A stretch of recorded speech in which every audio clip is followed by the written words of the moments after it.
자, 우리 열왕기상 세 번째 시간, 킹앤아이 세 번째 시간, 말하는 대로라는 제목으로 오늘 읽은 말씀 함께 나누고 싶습니다. 부부가 이제 사랑을 하면서 결혼에 골인해서 신혼 살림을 차린 그 부부가 내 집 장만을 위해서 스튜핏이 아닌 그레이스의 그런 소비 활동을 하면서 살아가다가 드디어 집을 사게 되었을 때 내 집 장만이 됐을 때 기분이 어떨까요? 상상만으로도 좋으십니까? 부부가 한 꿈을 가지고 함께 마음을 모으고 그 꿈을 이루었을 때 마음에 큰 기쁨이 있겠죠. 아버지의 어떤 못다 이룬 꿈을 그 자식이, 그 아들이 이루는 모습은 어떻습니까? 부자에게 큰 기쁨이 되겠죠. 솔로몬이 왕이 된 이후에 아버지 다윗이 준비해 둔 그 성전 건축 사업을 드디어 이제 시작하게 됐습니다. 그리고 7년이 지나서 그 하나님의 집이라고 할 수 있는 성전 건축을 이제 다 완성하게 됩니다. 오래전 아버지 다윗이 품었던 꿈이자 또 전 국민의 오랜 꿈이 이루어지는 순간이었습니다. 오랜 기다림의 시간에 비례해서 솔로몬과 이스라엘 국민들이 굉장히 감격했습니다. 주님의 언약궤가 다윗성에서 예루살렘 성전으로 들어올 때 너무나 감격하고 흥분한 나머지 하나님께 바칠 희생 제물을 이루 셀 수도 없이 많이 잡았습니다. 정말 피가 흘러 넘치는 시즌이었겠죠. 요즘으로 친다면은 감사헌금을 하나님께 엄청 성도들이 다 바쳤다, 이렇게 볼 수 있겠습니다. 언약궤가 성전의 지성소에 이렇게 안치되었을 때 성전에는 하나님의 영광의 구름으로 가득 차서 제사장들이 서로 얼굴도 보기 어려울 정도로 하나님의 영광의 구름이 가득 찼습니다. 하나님도 굉장히 기뻐하셨다라는 의미겠죠. 솔로몬이 백성들을 향해서 복을 빌어주면서 이렇게 말합니다. 연설합니다. 연설이자 축복을 빌어주는 축도 같은 개념이겠죠. 주 이스라엘의 하나님을 찬양하십시오. 주님께서 내 아버지 다윗에게 친히 말씀하신 것을 전부 다 그대로 이루어 주셨습니다. 주님께서 약속을 이루셨어요. 솔로몬이 성전 건축이 다윗이나 어떤 자신의 업적이 아니라 하나님께서 자신의 언약을 신실하게 지키고 이루신 하나님의 업적이다라는 것을 백성들한테 선포하고 있습니다. 그리고는 솔로몬이 제단 앞에서 하늘을 우러러보면서 팔을 펴고 두 팔을 들어 펴서 이제 하나님께 기도했습니다. 유대인들은 하늘을 우러러보면서 손을 펴고 이렇게 기도를 하죠. 자, 이렇게 기도합니다. 하나님께서 다윗에게 하신 약속을 이루어 주셨듯이 앞으로도 다윗에게 하신 약속을 다 이루어 주십시오. 그리고 저의 기도를 들어 주십시오. 그리고 저와 주님의 백성들이 이 성전을 바라보면서 하는 기도를 들어 주시길 바랍니다. 이렇게 이제 기도합니다. 핵심적인 기도는 이런 내용. 그 이후로 이제 7가지 구체적인 기도가 이제 8장에 쭉 나와 있습니다. 우린 그 한 부분, 인트로덕션 부분만 본 거죠. 자, 결국 솔로몬의 기도의 핵심은 다윗 언약의 방점이 지킬 수 있습니다. 솔로몬 이 기도의 핵심은 다윗 언약입니다. 하나님께서 다윗과 언약을 맺으신 걸 붙들고 기도한다고 볼 수 있는 것이죠. 하나님께서 다윗과 언약을 맺으신 장면은 사무엘하 7장에 나옵니다. 하나님께서 다윗을 축복하셔가지고 다윗 왕국이 이제 번영하고 태평을 누리게 될 때 다윗이 나단 선지자를 불러가지고 이렇게 말하죠. 난 이렇게 넓고 화려한 궁에 살고 있는데 하나님의 궤는 저 텐트 안에 들어있다. 그러니까 다윗이 마음으로 하나님의 궁전을 지을 생각, 자기 궁전 말고 하나님의 궁전을 지어야 되겠다, 이런 생각을 품고 있었던 것이죠. 그때 이제 하나님께서 다윗의 그 마음을 아시고 나단 선지자에게 이제 꿈의 밤에 나타나시죠. 나는 집 필요 없고 내가 너를 위해서 다윗을 위해서 다윗의 이름을 위대하게 해주고 또 다윗에게 내가 축복을 해주겠다. 너와 내 백성 이스라엘이 편히 쉬게 될 것이다. 내가 네 집을 지어줄 거야. 이렇게 반대로 하나님께서 나단을 통해서 다윗에게 약속을 하십니다. 그러고 나서 이제 소위 말하는 언약을 맺는 다윗 언약이 사무엘하 7장 12절에서 16절 구약성에서 굉장히 중요한 이제 본문이 되는 것이죠.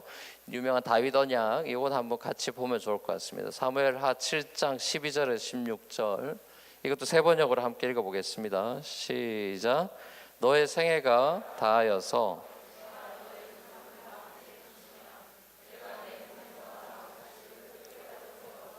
그의 나를 튼튼하게 하겠다. 바로 그가 나의 이름을 드러내려고 집을 지을 것이며 나는 그의 나라의 왕위를 영원토록 튼튼하게 하여 주겠다. 나는 그의 아버지가 되고 그는 나의 아들이 될 것이다. 그가 죄를 지으면 사람들이 저의 자식을 매로 때리거나 채찍으로 치듯이 나도 그를 징계하겠다. 내가 사울에게서 나의 총애를 거두어 나의 앞에서 물러가게 하였지만 너의 자손에게서는 총애를 거두지 아니하겠다. 내 집과 내 나라가 내 앞에서 영원히 이어갈 것이며 내 왕위가 영원히 튼튼하게 서 있을 것이다. 자, 아멘. 자, 하나님께서는 다윗 왕국이 이 다윗 후대를 비롯해 다윗으로 필두로 해서 그 이후로 자식들까지 다 영원히 다윗의 왕국이 소위 말하는 데빌의 킹덤이 forever, lasting forever, 영원히 서게 될 것이다. 이런 약속을 이제 해주시는 거죠. 하지만 성전 건축이라고 하는 거는 다윗이 아니라 다윗의 아들인 솔로몬이 네 아들이 짓게 될 거다 이렇게 얘기하시죠.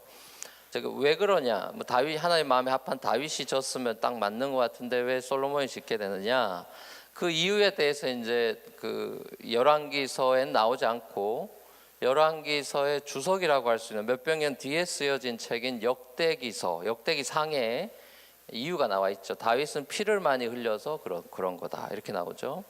다윗이 전쟁을 많이 한 사람이기 때문에 하나님의 성전은 이 사람을 죽인 그 피를 흘린 사람이 질 수가 없다.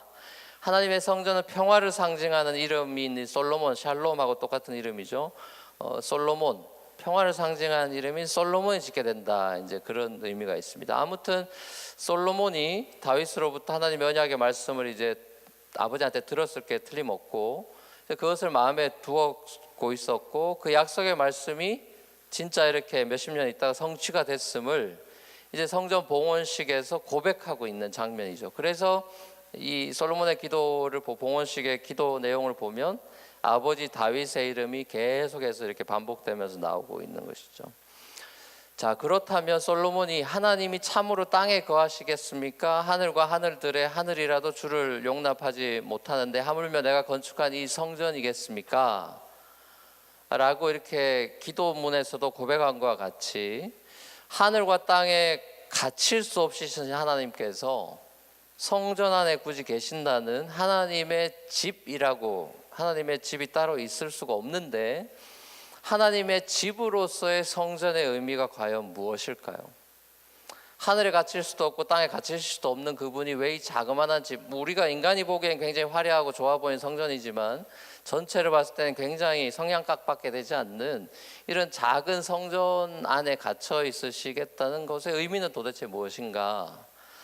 자, 우선 솔로몬의 기도에도 우리가 나와 있듯이 솔로몬 성전은 신명기 12장으로 돌아가야 답을 찾을 수가 있습니다. 솔로몬 성전의 의미가 뭐냐? 신명기 12장에 나오는 이 모세의 예언의 성취입니다. 모세의 율법의 성취라는 관점에서 솔로몬의 성전을 바라봐야 됩니다. 솔로몬 성전이 뭐 대단하거나 뭐 화려하다 이런 게 중요한 게 아니라 이게 의미가 뭐냐라는 것이 중요하죠. 신명기 12장으로 돌아가야 됩니다. 이거 좀 긴 내용이긴 하지만 그래도 읽어볼 필요가 있을 것 같습니다. 신명기 12장 5절에 14절 같이 한번 읽어보겠습니다. 네. 한번 쭉 눈여겨보면서 같이 읽겠습니다. 시작. 당신들은 주 당신들의 하나님이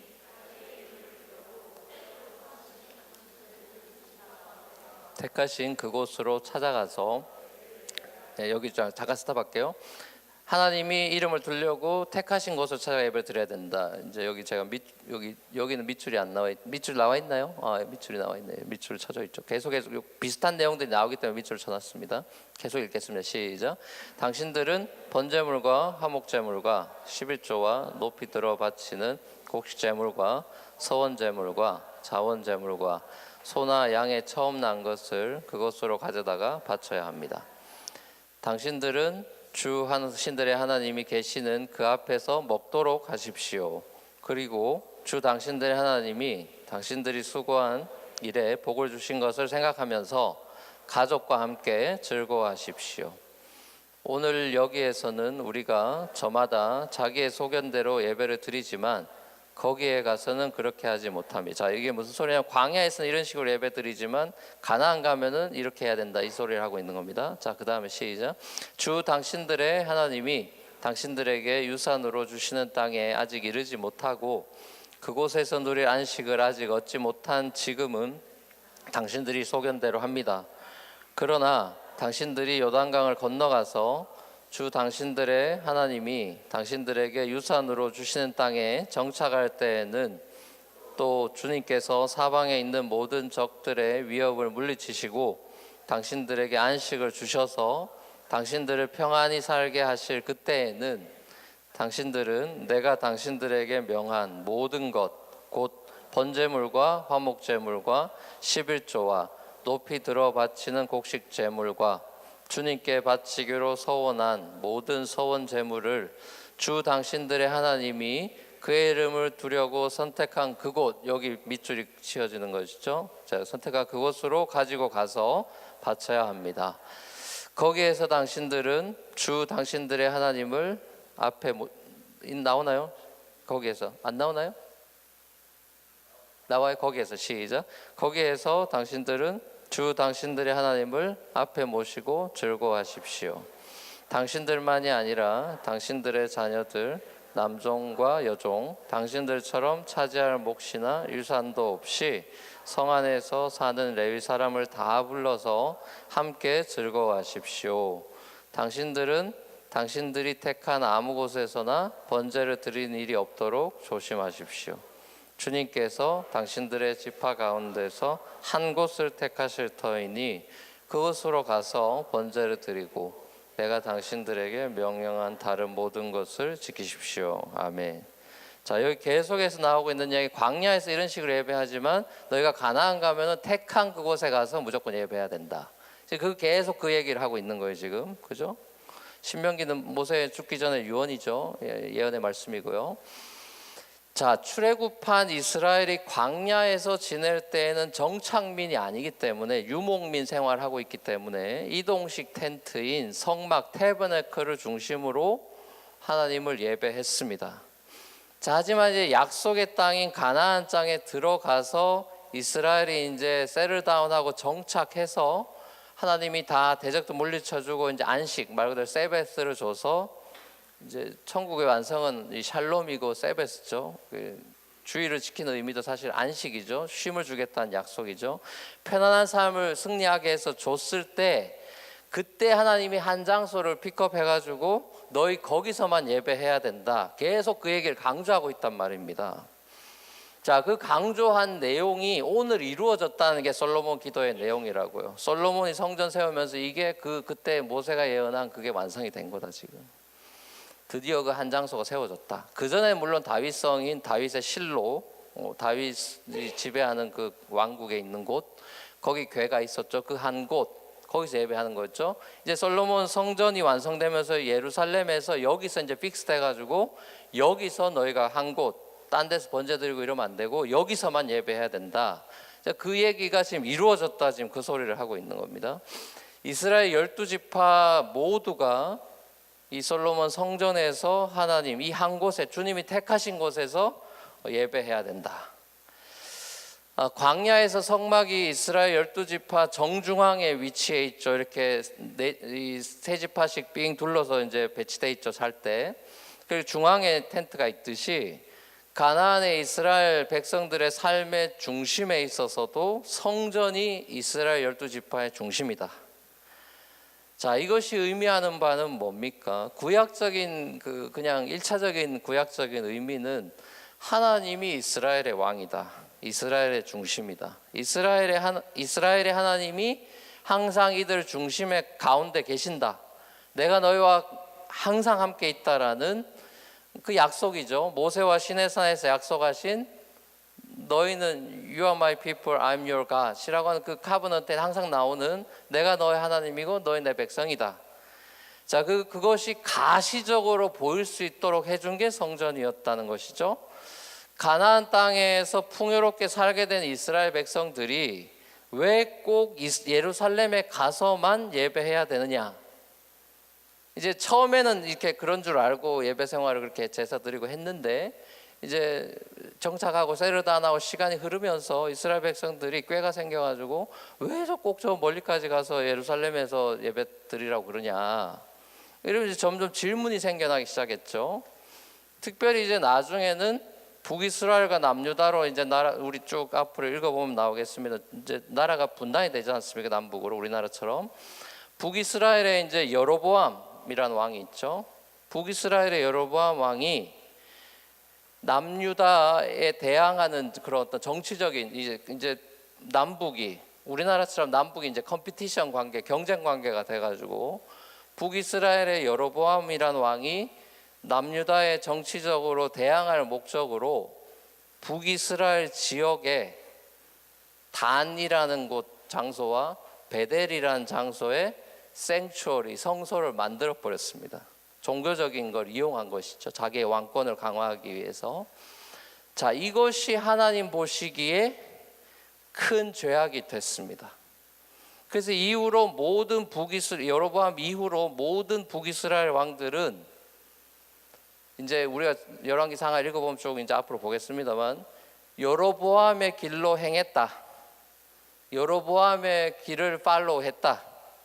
이런 평가를 받으면 전부 정죄를 받는 사람들이 되죠. 나쁜 왕, 소위 말하는 악한 왕들이 되는 겁니다. 악한 왕의 특징은 정치를 잘못한 사람들이 아니고 여로보암의 길로 행했다. 이러면 이제 최악의 평가를 받는 왕이 되는 것이죠.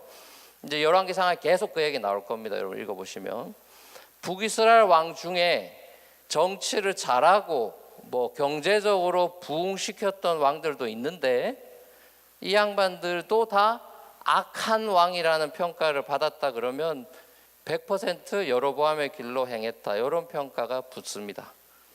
정치 잘했다, 경제 부흥시켰다는 얘기는 없어요. 그 왕이 뭐 이런 식으로 정치를 잘했다니 괜찮은 왕이었다 이런 평가는 전혀 없고 오로지 기준은 여로보암의 길로 행했냐 아니냐 이렇게 평가가 납니다. 열왕기서의 기자의 평가는 신명기적인 관점에서 첫 시간에 얘기를 했죠. 열왕기서를 역사를 쓴 사람의 평가는 신명기적인 관점에서 하나님의 계명을 왕들이 지켰냐 안 지켰냐 그거 하나로만 순종이냐 불순종이냐 그거 하나로만 평가합니다. 자, 그러면 지리적으로 예루살렘 성전에 좀 더 훨씬 가까이 살고 있는 남왕국 사람들, 남유다 사람들, 예루살렘이 남왕국에 있으니까 남유다 왕들은 그러면 좀 더 괜찮았겠죠. 뭐 지리적으로 아예 멀진 않으니까 우리 생각엔. 근데 그렇지 않아요. 이 지리적인 문제가 아니라는 걸 알 수가 있는 것이죠. 그럼 남유다는 예루살렘 가까우니까 예배 잘 드렸겠지. 절대로 그렇지 않다는 것이죠. 자, 가나안 사람들이 자신들의 신들에게 제사했던 이스라엘 들어가기 전에 그 가나안 정착민들이 가지고 있던 신들이 있을 거 아니에요. 그 제사했던 이제 그 플레이스들, 그걸 이제 하이 플레이스라고 영어로 얘기해, 산당이라고 얘기합니다. 한국말로는 산당, 그 하이 플레이스라는 것을 이 남유다 왕들이 다 없애야 돼. 들어가면 다 없애라 그랬는데 이제 안 없애는 바람에 이게 그게 남겨져 있고. 솔로몬도 우리가 앞부분에 봤습니다만 솔로몬 시대에도 이미 산당들이 많았죠.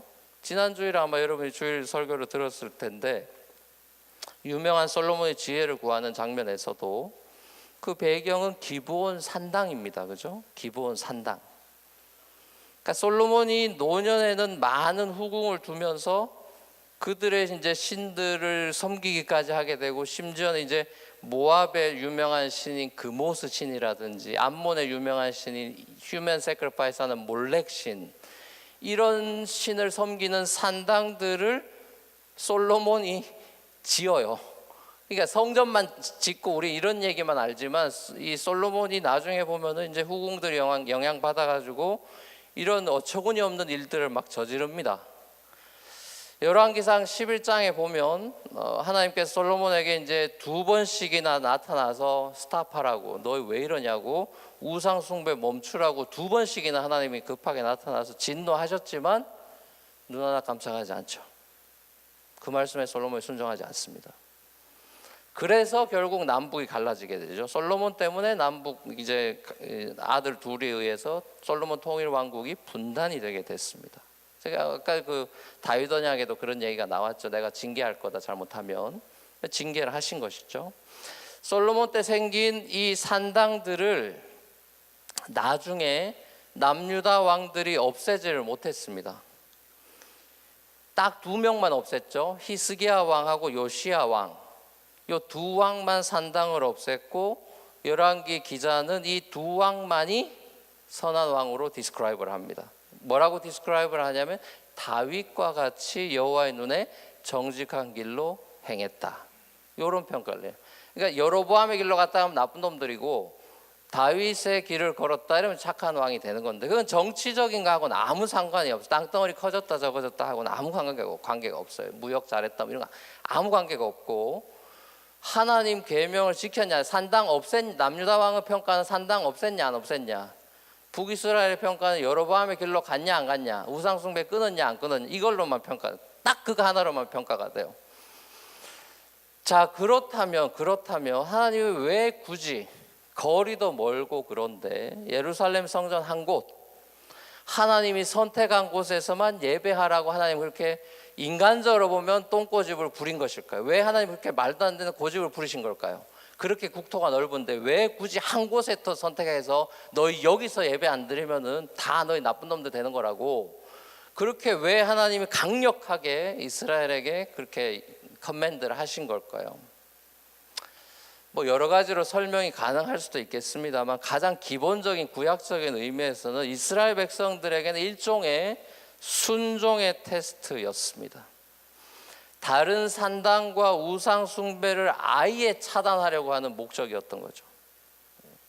사람을 아는 거예요. 사람 거리가 가깝다 멀다 이런 걸로 되는 문제가 아니고 마음이 하나님에게서 떠나면 얼마나 나쁜 놈들이 되는가를 하나님은 너무나 인간을 잘 아시는 거죠.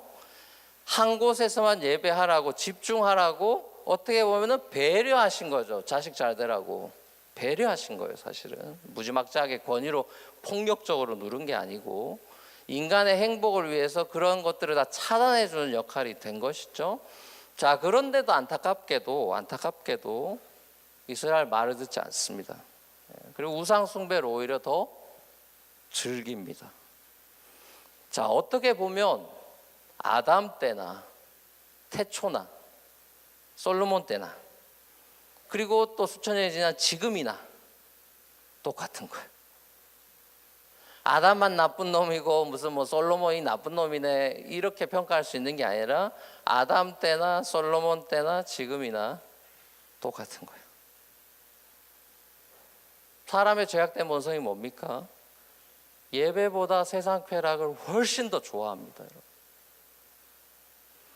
하나님을 예배 한 곳에 와서 예배 드려라. 이 예배 그거 별거 아닌 거 같고 예배하면 되는 건데 그거 별거 아닌 것 같은데 그걸 인조하지 못하고 세상 쾌락이 훨씬 더 재밌고 매력적으로 인간에게는 다가온다는 사실이죠.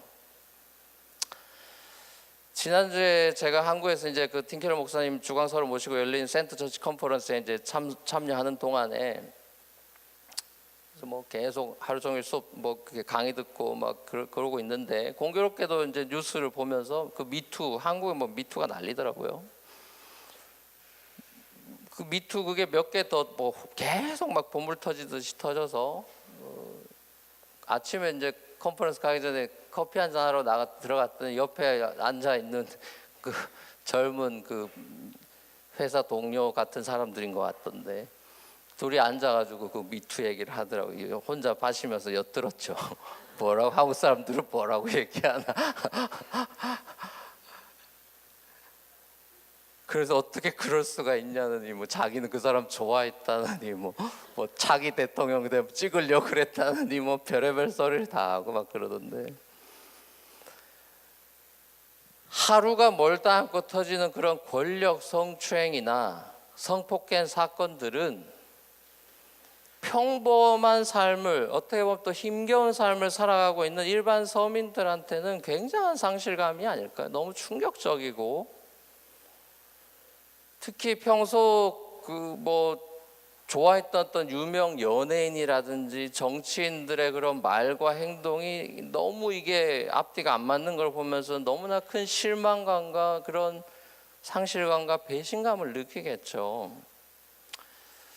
드라마나 영화 같은 걸 보면 분류는 스릴 있고 재미가 있겠죠. 제가 이제 혼자 지냈으니까 이제 이런 거 한국 사회며 교계며 이제 복음에 대한 그런 메시지도 듣고 대화도 나누고 이러면서 하여튼 생각이 굉장히 복잡했는데요. 어쩌다 이렇게 됐나 이런 생각을 이제 곰곰이 해보니까 이게 이 미디어 영향이 큰 것 같아요. 아무리 생각해봐도 드라마라든지 영화라든지 이런 것들이 불륜이나 성적인 거나 이런 게 요즘 시대에 너무 넘쳐나다 보니까 이 남자들이 정신을 못 차리고 그냥 하나님의 컨트롤이 없으면 그냥 그쪽으로 다 삐집고 나가는 거죠. 그러니까 이게 어떤 사회적인 분위기나 이제 그런 소셜 프레셔나 어떤 컬처 이런 것들이 남자들한테 훅가시 잡게 하는 그런 게 있는 것 같아요. 이 전문 용어가 나오네. 솔로몬도 그렇게 된 거죠. 죄라는 것이 언제나 우리를 유혹합니다. 근데 이 죄가 주는 재미라는 것은 잠깐이죠. 죄가 주는 재미는 잠깐인데 중요한 건 대가는 영원하다는 것이죠. 이게 뼈저리게 느껴야 되는 것이죠. 한 번의 재미 본 게 그냥 정치 인생 끝나버리는 거고 연예계 인생 끝나버리는 거예요. 죄는 재미를 잠깐 주지만 대가를 영원히 치르게 해버리죠. 1,000마리의 희생 제물로 하나님을 예배했던 솔로몬 왕이 점점 권력자로 변질돼서 하나님을 두려워하지 않게 되었을 때, 2번씩이나 이놈 이러지 말라고 회초리를 들어도 정신 못 차리는 우상 숭배자로 전락해버리고 말았을 때, 하나님을 믿지 않는 그런 불신자들이야 말할 필요도 없는 거죠. 한때 잘 나가던 1천 번제자도 이렇게 돼버리는 마당에 하나님을 아예 믿지 않는 불신자들이야말로 말로 할 필요가 없겠죠. 죄의 지배 아래 있는 것이죠. 남들이 볼 때는 괜찮아 보이는 것이죠. 괜찮지 않은 것이죠. 그러니까 우리 조국에 대해서 제가 정말 안타깝게 생각하는 것은 겉은 다 번지를 해요. 좋은 건 다 있어. 하여튼 가보면 교회도 저도 교회 투어도 하면서 이렇게 정말 잘 지어놓은 이렇게 어떤 분은 바르셀로나에 와 있는 것 같다고 그렇게 잘 지어놓은 교회도 한번 가봤는데 감동이 없었어요. 껍데기는 으리으리하고 돌로, 이런 돌 어디서 구해왔나 싶은 돌로 지어놨는데 감동이 없어요. 씁쓸했어요. 이 목사님 여기서 목회하면서 별로 행복하지 않겠다 이런 생각이 많이 들었어요.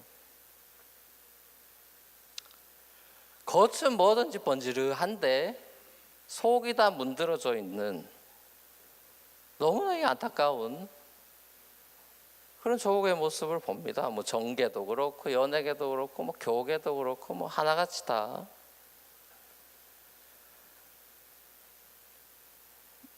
얼마 전에 촛불 시위하고 어쩌고 정치 제대로 되는 것 같고 그러더니 또 그런 게 아닌 거죠. 그러니까 진보라고 다 괜찮은 게 아닌 거죠. 보수라고 다 꼴통이고 이런 게 아닌 거예요. 그러니까 정치의 한자적인 의미가 뭡니까? 바로잡고 다스린다는 뜻이에요. 바를 정자가 아니고 바로잡을 정자입니다. 정치라는 거는 바로잡고 다스린다 그런 소리거든요. 근데 정치계에서 보수냐 진보냐 이런 거 가지고 서로 물고 뜯고 난리 치는데 이제 그런 게 중요한 게 아니고 뭐 보수일 수도 있고 크리스찬이 보수일 수도 있고 진보일 수도 있고 그거야 뭐 성향에 따라 사람 다른 거니까 뭐 이렇다 저렇다 또 그 무 자르듯이 할 수 있나요? 누군 뭐 삶이 100% 보수고 100% 진보가 어디 있습니까, 여러분? 이제 그런 게 중요한 게 아니라 말 그대로 바르냐가 중요한 것이죠. 보수냐 진보냐가 중요한 게 아니라 바르냐 이게 중요한 건 옳으냐. 하나님의 다스림을 받지 않는 사람이 정치를 잘 할 수 있느냐? 전 불가능하다고 생각합니다. 하나님의 다스림을 받지 않는 사람이 목회를 잘 할 수 있느냐? 얼마 정도는 잘 할 수 있고 사람들이 좋아하게 할 수는 있겠죠. 영원할 수는 없어요. 영원히 쇼할 수는 없다는 거예요. 하나님이 영원히 쇼하게 내버려 두진 않는다는 겁니다, 여러분. 하나님의 다스림을 받지 않는 사람이 정치를 잘할 수 있느냐? 없는 거예요. 없는 거예요. 그게 열왕기서의 평가인 거예요. 하나님의 말씀을 잘 지키는 애냐 아니냐로 평가를 한다니까요. 그게 우리에게 주는 메시지가 있는 것입니다, 여러분. 하나님을 인생의 왕으로 모시지 않은 그 어떤 사람도 온전한 사람으로 살 수가 없어요. 그래서 이 땅의 모든 사람들에게 하나님이 왕이시다는 복음의 소식이 필요한 것입니다. 천국 복음이 필요한 거예요. 절실하구나. 이번에 컨퍼런스 주제가 복음이고 뭐 도시고 운동인데 절실하게 다시 한번 복음의 필요성을 전 느끼고 왔습니다. 너무너무 뭐 추한 사람들의 모습이 드러나는 것, 이건 뭐 우리의 그 사람만의 문제가 우리의 문제이고 역시나 사람은 죄인이구나. 그리고 이건 복음이 아니고는 해결될 수 없는 거구나. 다윗도 그랬고 솔로몬도 그런 거 아닙니까? 자, 그리고 이것이 바로 하나님께서 왜 그토록 내가 택한 여기서만 예배하라고 집착하셨는지에 대한 온전한 답을 찾을 수가 있는 거예요. 하나님이 한 곳에 집착하신 이유는 하나님께서 택하신 그 한 곳은 신약적인 의미에서 바로 이 땅에 진짜 원 앤 온리 템플로 오신 다윗의 아들 예수 그리스도 때문입니다. 그리스도 안에서만 예배가 가능하다는 거예요. 그 한 곳, 템플 한 곳에서만 예배하라는 소리는 그리스도 안에, 참성전 대신 그리스도 안에서만 예배가 가능하다는 것이죠. 그리스도 안에서만 우상 숭배로부터 단절된 진짜 하나님과의 예배가 그리스도 예수 안에서만 가능하다.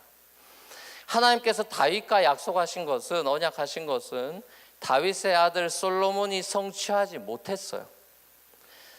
솔로몬이 성전을 세웠지만 그것은 하나님의 다윗과 맺은 언약의 완성이 아니죠. partially fulfilled 된 거죠. 더욱이 솔로몬은 하나님과 언약을 끝까지 지키지 못했어요. unfaithful 했죠. 그의 왕국은 영원할 수 없었습니다. 분명히 하나님은 영원할 거라고 약속했는데 영원하지 않았어요. 결국 우리는 사무엘하 7장의 다윗의 언약이 솔로몬을 위한 언약이 아니라는 것을 알 수가 있는 것이죠. 왜 못 지켰으니까 솔로몬은. 이 언약은 다윗의 아들, 진짜 솔로몬, 진짜 샬롬, 솔로몬하고 샬롬 똑같다 그랬죠. 진짜 평화의 왕, 평강의 프린스 오브 피스, 누굽니까? 예수 그리스도를 가리키는 것이죠.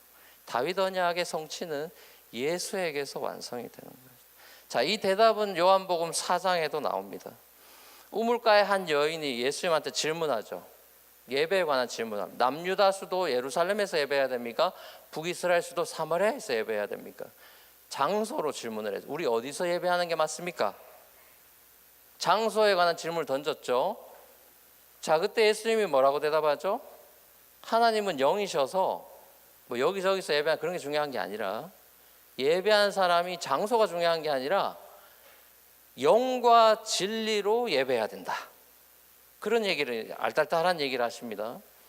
이게 무슨 말하는 거지? 지금 질문하고 영 다른 얘기를. 예루살렘입니까? 사마리아입니까? 그러면 예루살렘이다, 뭐 사마리아다, 뭐가 더 낫다, 이렇게 대답을 기대했는데 이제 그런 거 아니고 영과 진리로 예배해야 된다, 이런 소리를 하죠. 예수님께서 이 땅에 성전으로 오셨기 때문에 이제 더 이상 피지컬 템플은 의미가 없는 거예요. 그래서 무너졌죠. 실제로 디도 장군에 의해서 AD 70년에 성전이 파괴되지 않습니까? 그건 영원한 게 아니죠. 예루살렘 성전이 중요한 것이 아니라 예수 그리스도를 영접하고 예수님 안에서 진리 안에, 예수님 truth 안에서, 진리 안에서, 그리고 성령 안에서, 영과 진리라는 것은 성령 안에서, 그리스도 안에서, 그렇게 리플레이스 할 수 있죠. 그리스도 안에서, 성령 안에서 하나님을 예배하는 것이 중요하다. 성부 하나님을 그리스도 안에서, 성령 안에서 예배하는 거야. 이게 이 삼일체적인 예배야. 이 얘기를 하고 있는 겁니다. 예수님께서 십자가에서 모든 죄인들의 이제 형벌을 받아서 피를 흘려 죽으셨기 때문에, 죄인들을 위해 죽으셨기 때문에 그 예수님의 피의 능력을 믿고, 우린 죄인이라는 걸 절실하게 뼈저리게 예수님의 지배를 받지 않으면 우리는 바로 그냥 수요 예배 때 제가 그런 비유를 했습니다만, 우리 쇼핑카트 잘못 고르면은 나의 의지와 상관없이 오른쪽으로만 가는 카트들이 있죠.